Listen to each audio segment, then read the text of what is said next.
How to connect with your spirit guides, a step-by-step guide. What is up, Light Fam? It is David, your spiritual awakening coach, here to help you through your spiritual awakening. How to connect with your spirit guides. Step one, invite them in. You have an entire team in the unseen that is on standby, ready to help from the other side of the veil. But you've got to invite them in and honor those pre-incarnation agreements or soul contracts. So before you decided to incarnate, there was a spirit guide that said, hey, you know what? You go down into the physical. I'm going to stay behind the veil, and I'm going to help you when you get to a certain point on your timeline that is part of my expertise based off of my previous incarnations. So maybe you get to a very transformational and transitional stage on your timeline where maybe it's a divorce or a change in career,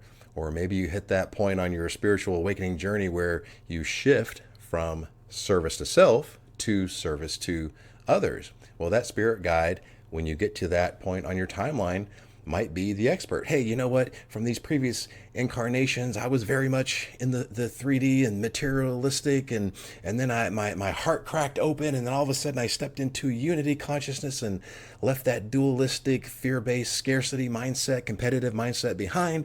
And when you get to that point, I want to help you step into that higher level of consciousness. This is how things work with spirit guides. They're experts in the different phases of your life, but you've got to invite them in. So quite simply, you can just find a quiet, still place and make a declaration.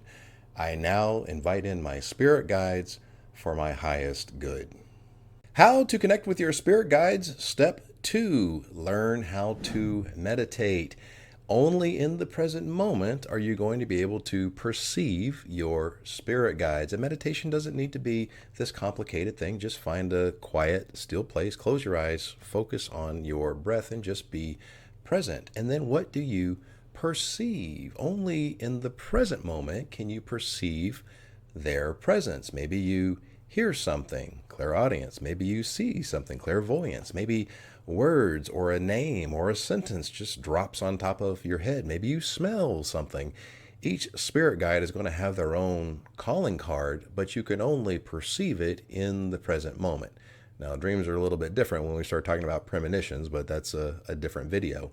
But when you're present is also when you're going to be able to perceive their messages and signs.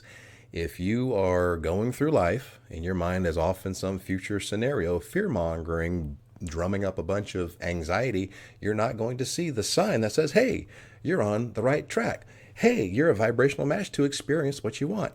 Hey, that's a sign that means everything is going to work out A-okay. You're not going to see that if you're not present. If your mind is off in the future, you're going to miss their signs.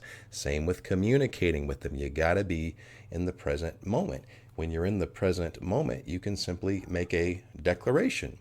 What do I need to know for my highest good? And then be quiet and perceive what comes through. Do you get a download? Do you get a word? What are my next steps? Do you see the vision of you doing something? Do you get a sentence? Do you get one word that means some type of an action step? So you can only perceive this in the present, and meditation is one of the best tools for honing your ability to get present even when you're out in your waking everyday life. Now, before we get on to the third step to connecting with your spirit guides, if you're finding value in the content, please click the subscribe button. If you know someone that wants to connect with their spirit guides, please share this video with them. And also, why not comment below on your favorite way of connecting with your spirit guides so we can all learn from one another. All right, now on to the third step to connecting with your spirit guides. How to connect to your spirit guides. Step three, ask them to come to you in your dreams. Far too often, the ego plays interpreter, filtering, and even playing bouncer to those messages coming from your spirit guides. And so if those messages are filtered through the ego's lens of overthinking and fear, those messages are going to be pretty useless because you're not going to be able to interpret them properly. So when you are sleeping, the ego is out of the picture and your conscious awareness is in vibrational resonance with the astral plane. This is where your spirit guides are, and they can freely interact with your consciousness. And what they're going to do is they're going to give you those messages and insight in symbols and pictures that you're going to have to do a little bit of profound thinking and self discovery, maybe even go down a couple of rabbit holes to get the meaning. And when the guides are able to add that extra level of discoverability to the meaning, it makes those messages way less forgettable because you had to work to get the meaning. And then when you got the meaning, it was an aha moment.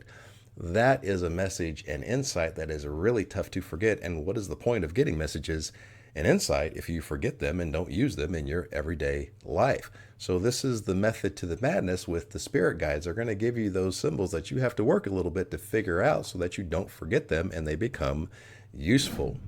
I hope this guide to how to connect with your spirit guides has helped. I love all of you guys. Namaste.